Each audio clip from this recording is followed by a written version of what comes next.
Hi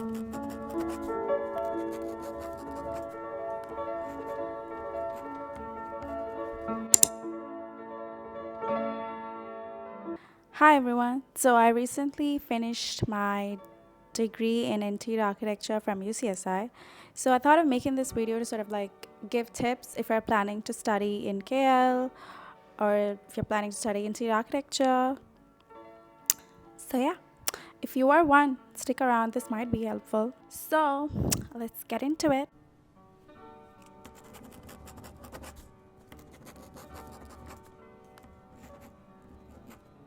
Starting off strong, architecture is a very intense degree. It consumes a lot of your time and it demands like full attention. That is the only, like, your passion is gonna be the only reason for you to finish most of your work. So, yeah, you have to genuinely be interested in this. Before I started this degree, I kind of knew like I wanted to study this and I was really interested in this field. So that sort of motivated me to like apply for this. And the other reason is like when you apply for architecture, you sort of learn a lot of other skills. Like you'd know how to load up, you would know how to use a lot of 3D softwares, like you know how to use Adobe software. But yeah, I really enjoyed this, even though it fucked me up mentally, but I still love it. Next, I think you should really invest in a high performance laptop because this degree will test your patience and nothing adds to it more than a slow computer.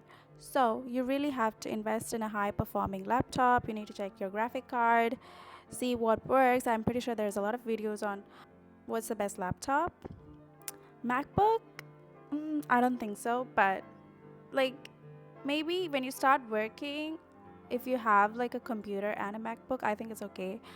But when you're studying, I don't think, because they'll probably teach you 3ds Max and a lot of other 3D softwares that are not compatible with iOS. So that's one thing to note. Next, how you manage your finances. I don't think a lot of people talk about this, but when you're doing architecture degree, not just only consumes a lot of your mental stress, but a lot of your money, because you have to pay for your 3D models, like a lot of materials for your 3D models. And maybe if you're not good at it, you might want to like pay for 3D printing. That's going to cost a lot because it's really fast, so it will cost a lot. And the other thing is a lot of printing. And when I say a lot of printing, like this, I know this degree teaches you to be sustainable, but believe me, there is nothing sustainable about this degree when you study, because the amount of paper you have to throw after every pin-up is a lot. I mean, you can recycle, but like I'm not talking about A4, I'm talking about like 3A1 strips. How are you gonna use that? How are you gonna bring that? I don't know. Yeah. So this consumes a lot of your money. And printing is not cheap. Nothing is cheap actually. So yeah, it consumes a lot of your money. So this is not a silly little degree that you can do just with like PDFs. You'll have to like do the work. You're literally the Bob the Builder in this. Like you'll need materials. Next,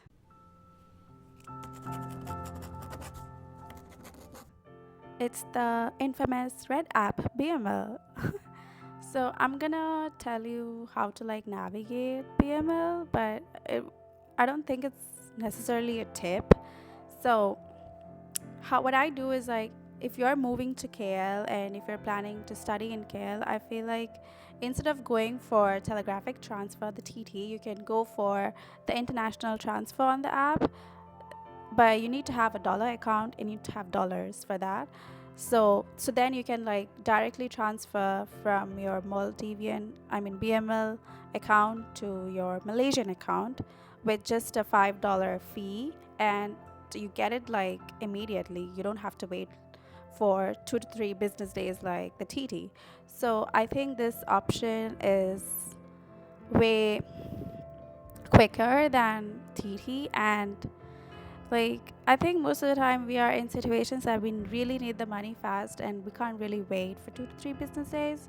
So yeah, sometimes, not sometimes. Actually, if, I know for sure, like if you're a student, if you're planning to study, you probably will like get dollars. So keep the dollars in your bank account and transfer that to your Malaysian bank account.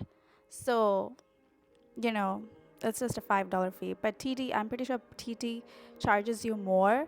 So, yeah. But if it's like a huge amount, you might want to check with your the Malaysian bank, and but I'm pretty sure it's easy to deal with Malaysian bank than BML. It's just a few emails confirming that what the payment is about, and yeah, as long as you prove that, I think you're good to go. I've used I've used the international transfer more than the TT. I think I've used TT like twice to pay because I didn't know of this. The next tip would be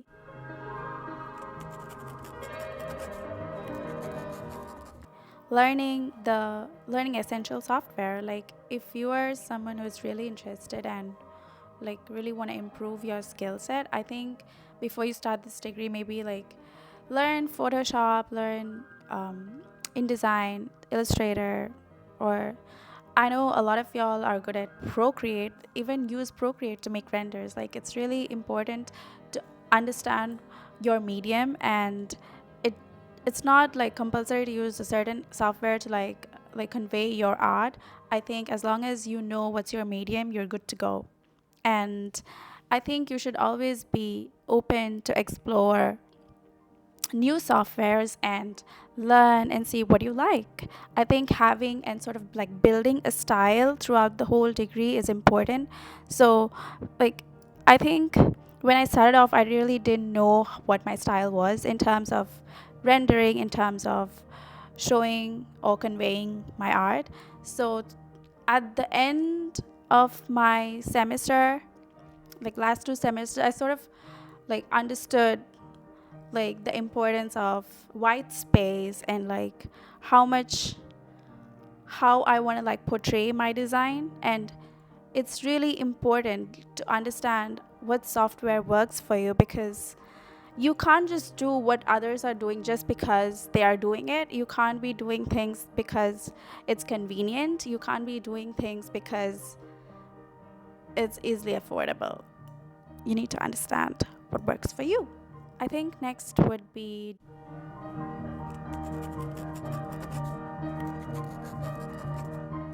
doing your research and reading. I think there's a lot of digital content out there, and everything's been done before, and our brains think alike and sometimes produce the same thing.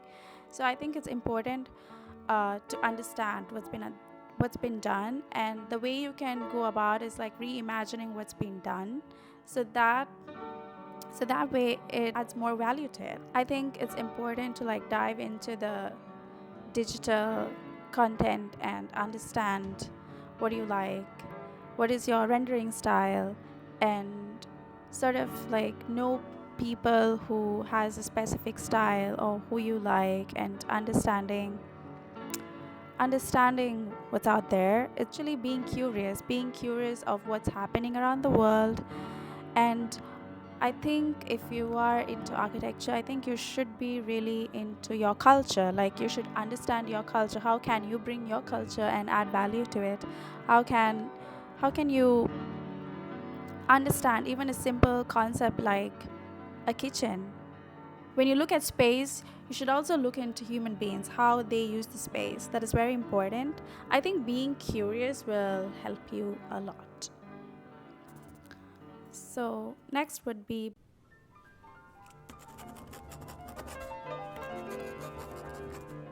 building up a portfolio. So if you're a student who finished your A levels and is interested in studying this, I think you should have a portfolio of works.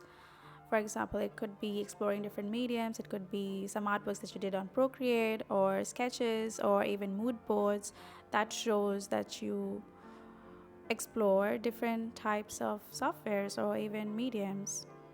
And I feel like as an architecture student, you should always like let your designs breathe and put that breathing space or white space in your portfolio.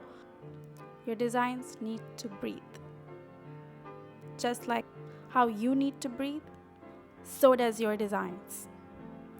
Put that breathing space in your portfolio. That's all. Thank you for watching. Bye.